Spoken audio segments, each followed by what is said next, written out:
Hello, I'm Salome. And I'm Florian. We are both members of the collective Entatis. Entatis is composed of 8 people. We are all architects working in Berlin and Vienna.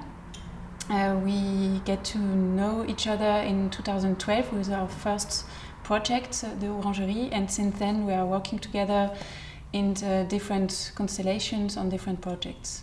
Interesting when it comes to architecture and collaborative practices. So what is your viewpoint on or understanding of collaborative architectonical projects, and what are the chances? Since the beginning, we could say we worked in a collaborative way. During our studies, we were always working in groups together, groups of architects together. And so we don't know it in another way, we could say. Of course, there is this image always of the architect ruling everything of a project and like being the artist ruling the whole architectural project. But we are really convinced that architecture should work like this, that we are working together inside of the collective, like 8 people working together, but also working together always on a very contextual way, on a very local on a local tissue, and so it's very important to us also to work with the people who know the place much better than we know it. Just to understand also, when you're speaking about context, do you understand the line of architecture you're working in at the moment also as a social practice? In some ways, yeah, it might be also a social practice, but we think that architecture alone, it cannot be like the solution for social problems. So architecture can often be responsible for social problems, but it cannot be the solution. And also we as architects, we try to do social things, but we are not the experts in this kind of field. So it makes sense also to work together with groups which are already existing, like kindergartens or groups for elderly or something like that, where there are people who really are working in this field all of the time. Yeah. You're here as a collective from Berlin, in a context that you will know during the next month. So you have also been part as a collective of the Spanish-German cultural exchange project Arquitectos Omnibus. What did you observe considering the situation of your colleagues in Spain who are working in a similar field? What is very impressive in Spain is that there are a lot of collectives working in such way. There are maybe some examples also in Germany, like we could say also Raumlabor or something, but they are a little bit older, and there are some collectives also that are in the same age as us. But in Spain, it's really like a very big movement that we can say see in the society, and it's also very linked with the social and political problem that Spain has for the moment.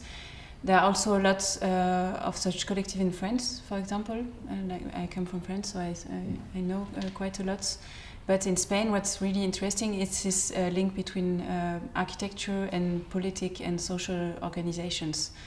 When we were at Architecture Omnibus, or when we were preparing this workshop for Huarte, we saw that a lot of members of the collective also describe themselves not only as architects or urbanists, but also as political activists. And that is very interesting, because we don't have this debate at Entatis, and also we don't have the feeling that this debate is very strong in Germany. Coming also to like precise project examples, or also like methods for working, especially considering research. Is it possible, and how is it possible to work in an unfamiliar context? Like, how important is it to know the context very well before you start working? That's maybe also important for the residency that you will do here, because it's the first time that you're here. So yeah, how important might it be? I think it's really important to get to know the context on the one side. So you're not working on the green, you're working in a city here, or also in other projects you already have people who live there, who spend most of the time there.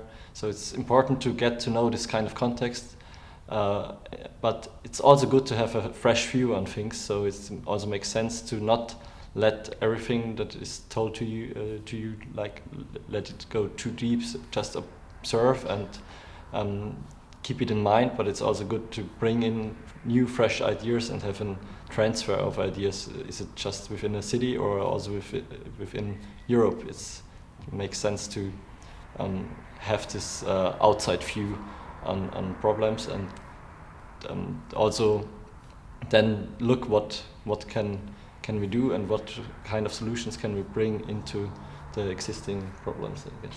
So you will also have some time for research during the residency. So what are your initial ideas or strategies for research here? When we respond to we answered to the open call for the residency in Huarte, rethinking the container, we had a very precise look firstly on the building, on this Centro Huarte, which was very surprising for us. Like only if you're looking on Google Maps, it's already quite surprising to have such a big box in a small city. So we first proposed maybe to work with this building, especially with this net that is outside the building, which is quite interesting. And on another side, we propose also to bring some method that we used in other projects. To work with the habits of people and to see what is the everyday life here, and maybe also develop with the local inhabitants a kind of mapping strategy that could be a solution to work on the Centro Huarte. Yeah, that would be the first thing, and we have also method that we always use in our projects that are always coming back. Firstly, photographic work, and the second method we all use inside of the collective in the beginning is axonometric work, like working with axonometries, which is a very good tool that is between the architectural section and the plan working. It's very comprehensive also for non-architects, so it's a very nice way to communicate. From your experience, do you think that strategies and tools from your work are replicable? I think some of the strategies and tools we use, they are of course transferable to other locations, and also there's lots of other offices and collectives who work with similar methods, I would say. But if you work for some time at the location, you always develop your own method that is fit to this location and that fits to the people living there. You cannot say you want to do this or that before you start with the project. I think you have to see what just comes up and what kind of method works, because sometimes the method that worked at one place might not work in another place, even though it's a similar constellation. But maybe there would be a very a precise example for this. In Gropiusstadt, for example, where we did the project of the Orangerie, we first started with interviews, and every interview had a special thematic, a special subject, like nature and city and such thematics. And maybe we could use the same method in Huarte, but the thematic of the interviews would be completely another. So it maybe would be an example for it. Yeah.